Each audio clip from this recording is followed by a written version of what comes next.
So this guy was trying to get rid of me real bad. He's now a professor at Carroll College, I think, or Carroll University. Yo, I don't rock with Carroll.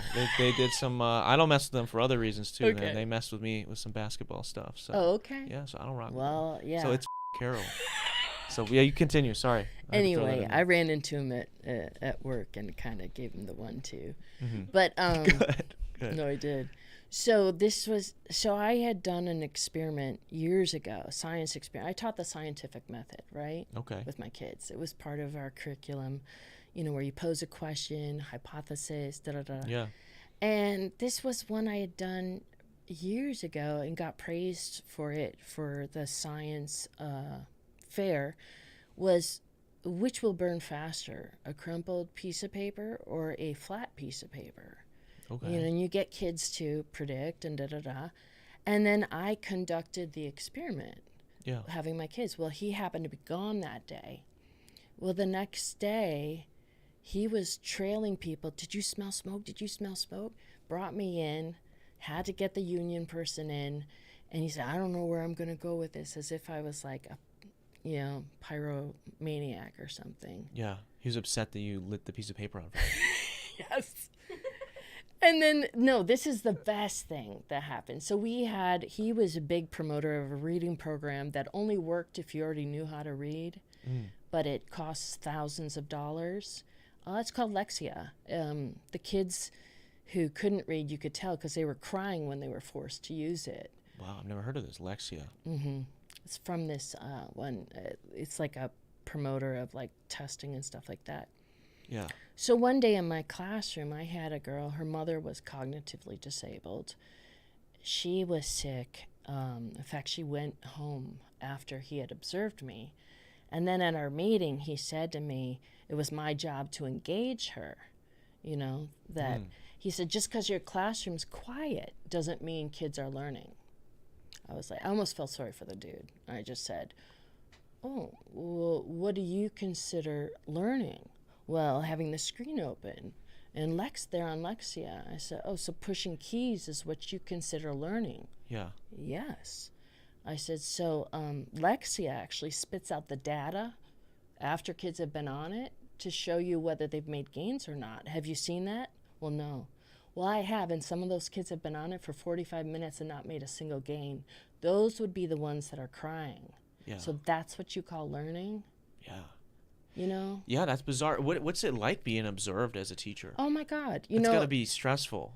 Yeah, I hated it. And now I've got, I'm just going to say it, PTSD, because I go to another school where I'm just a volunteer and I just love it. But my friend who's an admin, I see her tapping on the keys doing the same thing, and I'm like, I can't even stand it. Yeah. So my last time ever getting observed, and I wrote about this in medium.com, there had been a conflict at recess, right? And the guy comes in, walks between me and my student who are trying to deal with the conflict. I go over to him and I said, can we not do this right now because I need to help my students? And he just said through gritted teeth, just get started. Damn.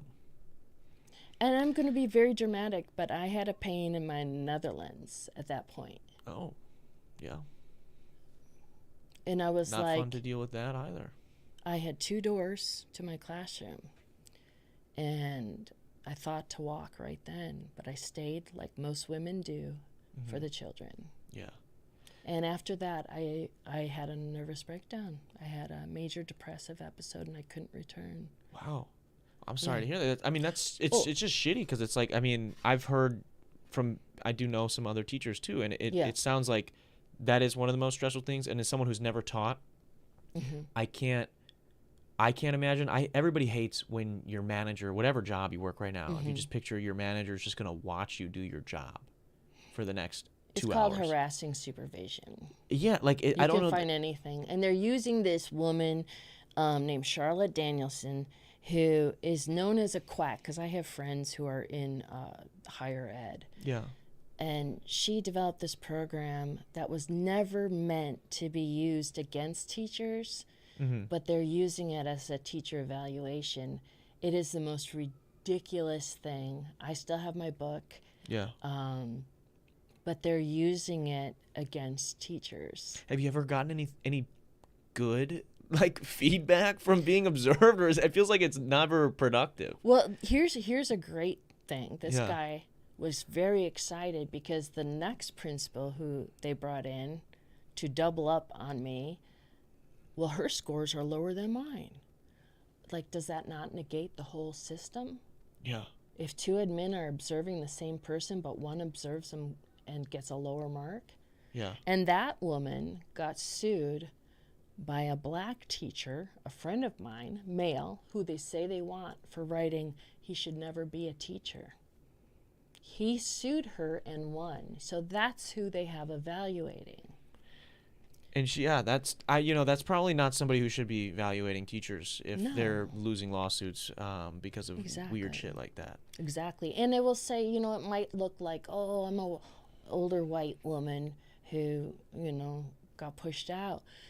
But I sat with two reporters with a man who was Latino, Spanish speaking, could translate. He was Costa Rican, who the same damn thing happened to him. Yeah. So even in districts where they say, well, this is what we want, they're doing it to everybody. They're just pushing people out that they can't. That's frustrating. That's really frustrating. What grade were you teaching? Second. Okay. And the other thing is, so I wrote, my students did a weekly newspaper that rivaled The Onion. Okay, excellent. Because kids are naturally satirical. Yeah. Families raved about it. They said they never knew so well what their kids were doing. It's actually the very same method that's used in a book by this one woman who raised some executives, how to raise successful children. I didn't get it from her. I got it from another teacher. But the principal before him said this was a model practice. Kids writing the newsletter instead of a teacher putting it. Yeah. When that guy came in, he just panned it completely. Why? Because it sounds like to me, it would make sense for retention. That it's the kids get to say in their own words, this is what we did this week, or this is what we're doing this month. It was an amazing thing. Yeah. He just didn't know what he was doing. I mean, that's what my mom was on the PTO. She was the PTO president for a long time when I was at the grade school I was at. And I know her and I have had conversations where it just is so bizarre that these adults, I don't even know why they want to be around kids.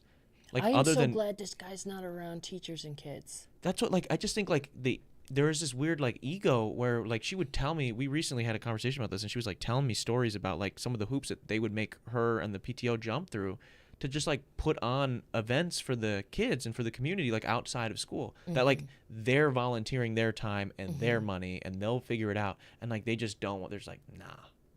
They're trying to put on a car wash to just get a little bit of extra money because the school doesn't want to pay for, I forget what it was at graduation. So they're well, we'll do a car wash and then we'll do this dodgeball tournament to make some extra money. They're no. Well, why? We just don't want to have the grounds be used for that. We're going to have to file this piece of paperwork and this thing. Really?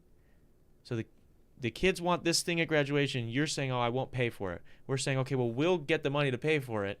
You just have to sign a piece of paper that says it's okay for us to wash people's cars in front of the school. And they're nah. Why are you in this field then? If you don't want kids to have things. And these parents, I mean, like I said, I went to a Title I school, so there's plenty of people that don't have a lot of money that are going to this school. And it's there are these parents that are willing to volunteer time when they're already struggling to make ends meet to help their kids have a slightly better future or education or whatever, and you're nah, I don't want to sign these papers. I don't know. Totally alienating. Yeah. It's baffling a little bit. Thanks for watching that last video. Click right over here to see that episode in its entirety. Click over here if you want to subscribe and see more videos and other cool shit that we put out on this channel. Do it.